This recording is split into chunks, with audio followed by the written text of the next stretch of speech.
जय माता the guys. आप लोग के सामने एक नया और बहुत प्यारा वीडियो लेके मैं आया हूँ कि नवरात्रि यानी माँ दुर्गा की उत्पत्ति कैसे हुई, नवरात्र क्यों मनाया जाता है, इन तमाम विषयों के ऊपर आज बड़ा ही इंटरेस्टेड वीडियो होने वाला है। मैं मनोज आप समस्त दर्शकों को हाथ जोड़ के मैं प्रणाम करना चाहूँगा। ये वीडियो यदि आपको पसंद आए, आप अपना प्यारा सा कमेंट देंगे और उस कमेंट में माँ संबोधित करेंगे, लाइक करेंगे, हमारे चैनल माँ बीना को ज़रूर सब्सक्राइब करेंगे, ऐसा मेरा विश्वास है। और आप ऐसा करके आप अपना प्यारा सा समर्थन देंगे। कहानी बिना विलंब किए मैं प्रारंभ करना चाहूँगा। काल के अतीत में एक ऐसी कहानी है, महिषासुर की कहानी। महिषासुर दैत्य की उत्पत्ति सर्वप्रथम कैसे हुई? एक महिष यानी भैंसे से और एक दानवी यानी एक भैंसे और दानवी के मिलन से महिषासुर का जन्म होता है। महिषासुर बचपन से ही काफी बलशाली थे और मरते वक्त उसकी माता ने ये वरदान दिया था कि तुम्हें कोई पुरुष, कोई देवता, कोई भी दानव इस धरती पर कोई भी शक्ति तुम्हें परास्त नहीं कर सकती है, विशेष करके पुरुष शक्ति यानी मानव, दानव, देवता, ऐसे मैंने इनके हाथों से तुम्हारा पराजय असंभव है।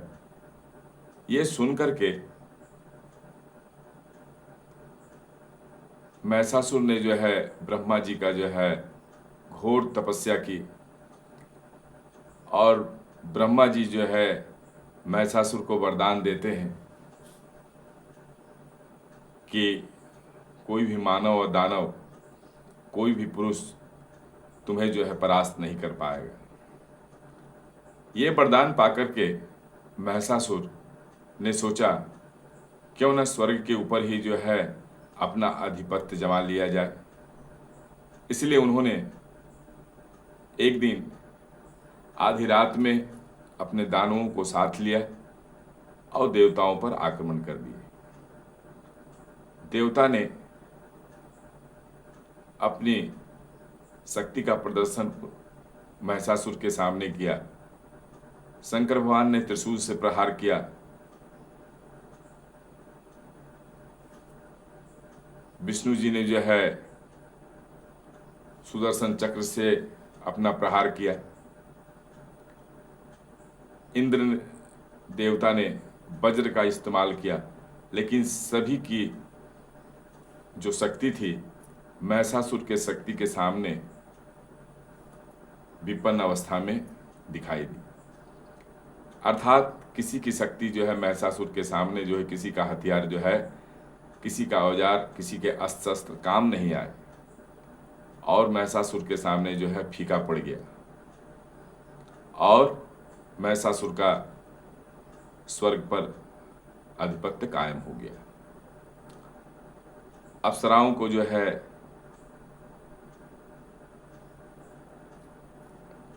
अपने कैद में ले लिया गया। अप्सराओं और गंधर्वों को अपने बस में कर लिया। उन्होंने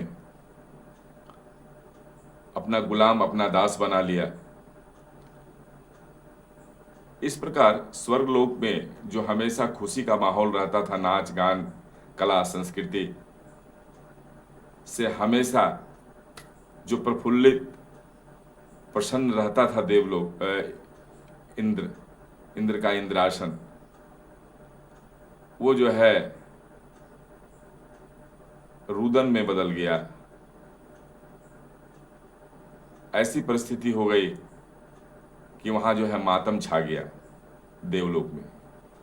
खास करके इंद्रासन जो इंद्र भगवान का था, इंद्रलोक में जो है त्राहिमाम मच गया। और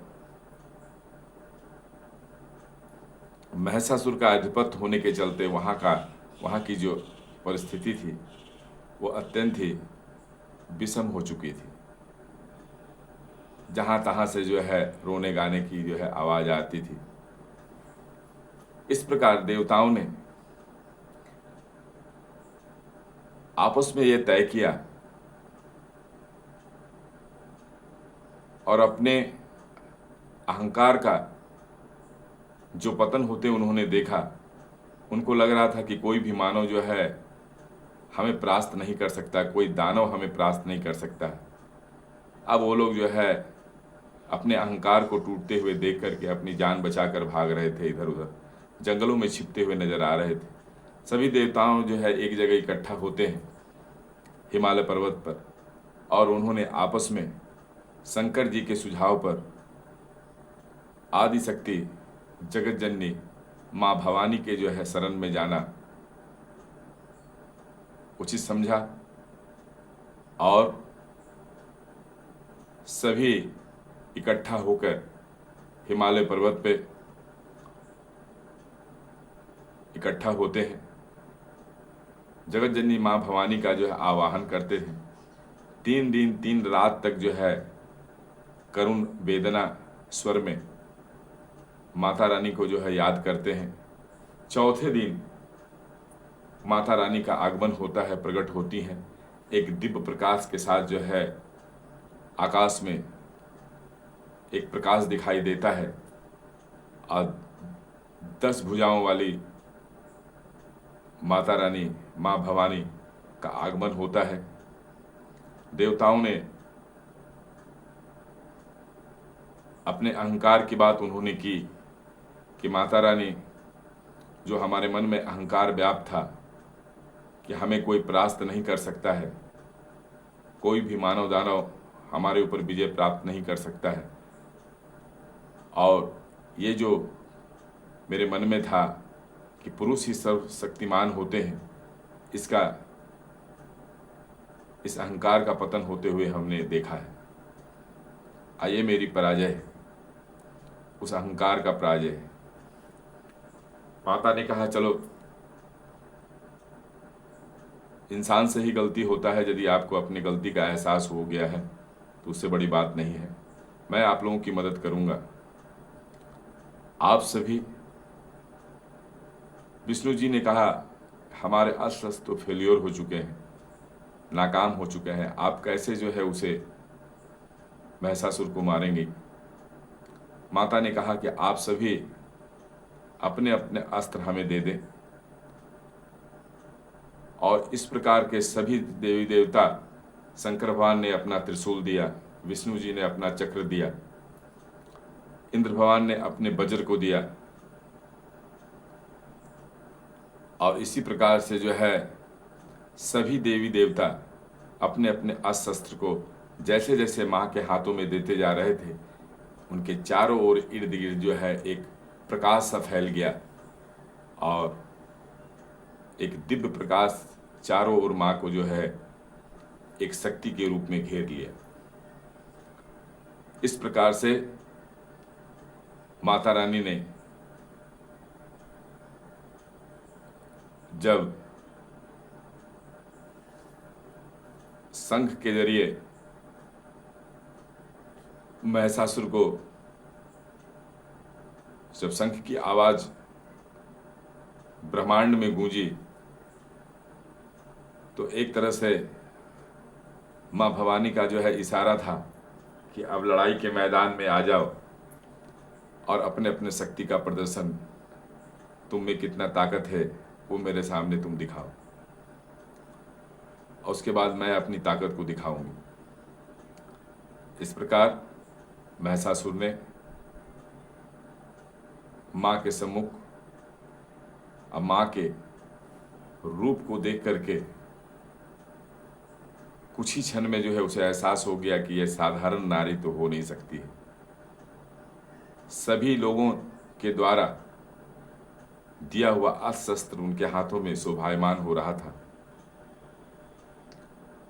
पर्वतराज ने शेर दिया था माता को, और वो शेर जो है जब दहाड़ता था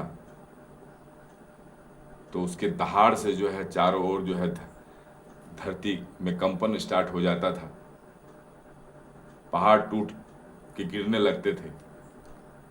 उस शेर की आंखों में जो है ज्वाला निकल रही थी, जो तेज था उसे देख करके वो भयभीत हो गया। युद्ध प्रारंभ हो गया। पहले अपने लोगों को उन्होंने भेजा। माता रानी जो है एक ही त्रिशूल के प्रहार से जो है असंख्य दैत्यों का संहार किया। फिर अपने सेनापति को उसने जो है महिषासुर ने भेजा। उसका भी माँ ने जो है सुदर्शन चक्र से उसके गले को जो है काट डाला। उसके बाद स्वयं जो है लड़ाई के मैदान में उतरता है वो, और 9 दिनों तक माँ के साथ जो है भयंकर युद्ध होता है। माँ का महिषासुर के साथ में चारों ओर जो है आकाश में जो है अग्नि प्रज्वलित होने लगती है, भयंकर युद्ध होता है। 8वें दिन जो है वो अपनी सारी ताकत को झोंक देता है महिषासुर। 9वें दिन माँ जो है अपनी अच्छाई को लेकर के जो महिषासुर से जो है युद्ध होता है माँ का, वो एक चरम पे पहुंच जाता है, और 10वें दिन महिषासुर का माँ संहार करती है, जो विजयदशमी के दिन के नाम से जाना जाता है। संपूर्ण देवता लोग जो है फूल बरसाने लगते हैं माँ के ऊपर। पूरे धरती में जो है खुशी का एक लहर छा जाता है, क्योंकि जितने भी सूर्य और चंद्रमा जो कैद में थे महिषासुर के, इससे धरती की अवस्था जो है बिगड़ गई थी। जहाँ तहाँ जो है कहीं सूखा ही पड़ रहा था तो कहीं अकाल छा गया था, कहीं जो है फसल लहलहाते हुए नजर आ रहे थे तो कहीं पूरा जो है रेगिस्तान बना हुआ था, कहीं जलमग्न था, चारों कहीं जल ही जल था तो कहीं जल का नाम निशान नहीं था। पशु पक्षी जो है जल के बगैर त्राहिमाम बोल रहे थे। धरती पर जो है हाहाकार सा मच गया था, कारण कि जब धरती के लोग जो है प्रार्थना करते थे तो देवताओं तक पहुंच नहीं पाता था। अब पहुंचता भी था तो देवता कुछ मदद करने में असमर्थ थे। इस प्रकार से धरती की दशा और दिशा दोनों बिगड़ चुकी थी। लेकिन महिषासुर के पराजय होते ही, मरते ही धरती पर एक खुशी का माहौल छा गया। सभी ग्रह नक्षत्र सूर्य चंद्रमा सभी अपने जगह पर सही जगह पे आ गए। सब ने अपना अपना काम प्रारंभ कर दिया। धरती फिर से जो है गुलजार हो गई। चारों ओर खुशी का माहौल छा गया। प्रत्येक गांव में जो है माँ की मूर्ति जो है बनने लगी। लोग उसकी पूजा वंदना करने लगे। माँ ने कहा कि प्रत्येक साल में एक बार मैं 9 दिनों के लिए मैं आऊँगी और मेरे 9 रूप का जो है आप पूजा करेंगे, वंदना करेंगे, और फूल और मिठाई हमारा प्रिय है। मेरा मन पसंदीदा भोजन है मिठाई। फूल और मिठाई हमारे मन को अत्यधिक भाता है। इसके बाद मेरे 9 रूप का जो है आप लोग पूजा करेंगे, और उसके बाद मैं प्रत्येक वर्ष जो है आप लोग से जो है आशीर्वाद आप लोग को देकर मैं आप लोगों से विदा लूँगा। माँ के 9 रूप कौन कौन से हैं ये मैं आपको बताना चाहूँगा। पहले दिन जो है शैलपुत्री, कहलाती हैं। शैलपुत्री की पूजा होती है, माँ का प्रथम रूप है। दूसरा रूप है ब्रह्मचारिणी का। तीसरा है चंद्रघंटा का। चौथा है कुसमांडा का। पांचवा है स्कंद माता का। छठा है कात्यायनी का। सातवां है कालरात्रि का। आठवां है माँ गौरी का। और नौवां है माँ सिद्धि धात्री का। यानी माँ के ये 9 रूप हैं, जो अलग अलग 9 रूप के प्रत्येक दिन पूजा होती है। और शैलपुत्री यानी प्रथम पूजा जो है समाप्त होने की ओर है। और कल जो पूजा होगा माँ का, वो ब्रह्मचारिणी रूप का जो है पूजा होगा माँ का। बस कहानी यहीं पे ख़त्म होता है। यदि कहानी आप लोग को पसंद आए तो हमारे चैनल को, माँ वीणा चैनल को ज़रूर जो है आपका समर्थन मिलेगा, ऐसा मेरा मानना है।